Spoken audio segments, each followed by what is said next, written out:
Welcome to Zukkun Knows. He didn't invent the phone. He didn't even finish college.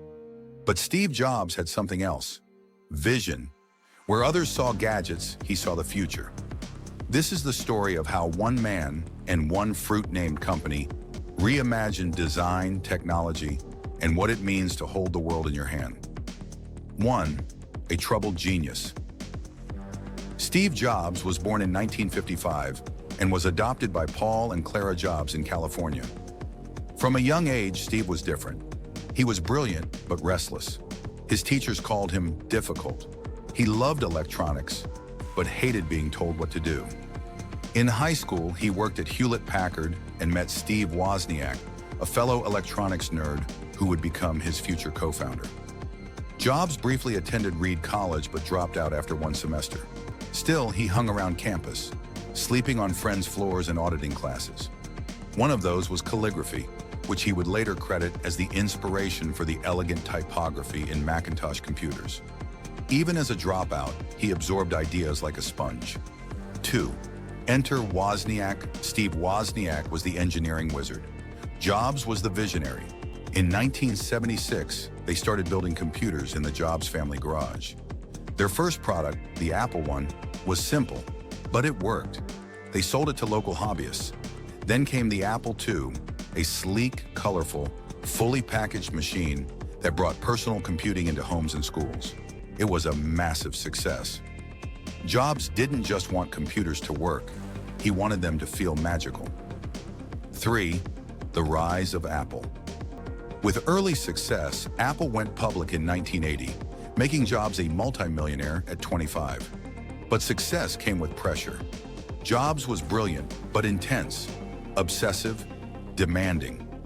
He pushed his team to the brink while developing the Macintosh, but the Mac changed everything. It introduced a graphical interface, a mouse, and design people wanted to touch. The iconic 1984 Super Bowl ad announcing the Mac, that was pure Jobs, dystopian, theatrical, unforgettable. The fall, despite his genius, Jobs clashed with Apple's leadership. He recruited John Sculley from Pepsi to be CEO, but they eventually turned against each other. In 1985, Jobs was pushed out of his own company. He was devastated, but he wasn't done. 5. Next in Pixar, Jobs started a new company, Next.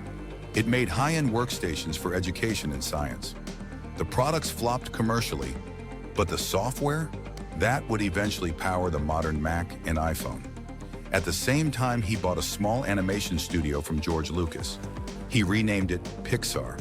Pixar went on to make Toy Story, the world's first fully computer-animated film, and an instant classic. Jobs didn't just rebound, he reinvented himself. 6. The return. By the mid-1990s, Apple was failing. Desperate, it bought Next, bringing Jobs back. He became CEO again and wasted no time. He slashed products, restructured the company, and focused on design. Then came the iMac, then the iPod, then iTunes. With each product, Apple wasn't just surviving, it was becoming cool again. 7. iPhone, the revolution.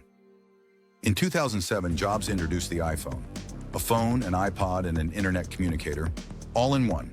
No physical keyboard, just a touchscreen, and an interface that felt like magic. The iPhone wasn't just a product, it was a platform.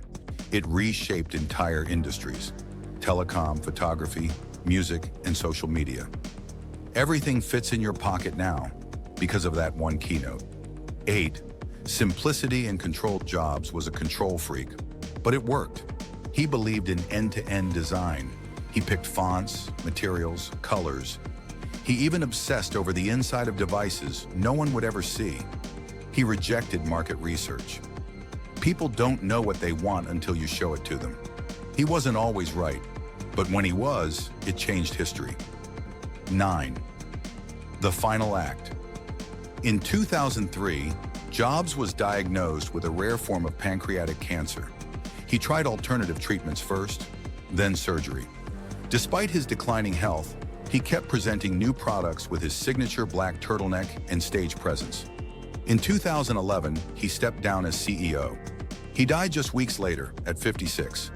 Apple fans left flowers and bitten apples at stores around the world. 10. The legacy of Steve Jobs. Jobs left behind more than products.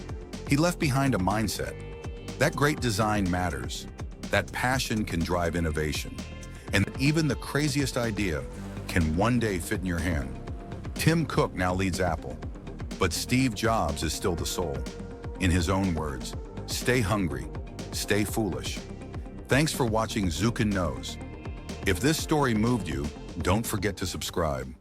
The next Steve Jobs might be watching this video right now.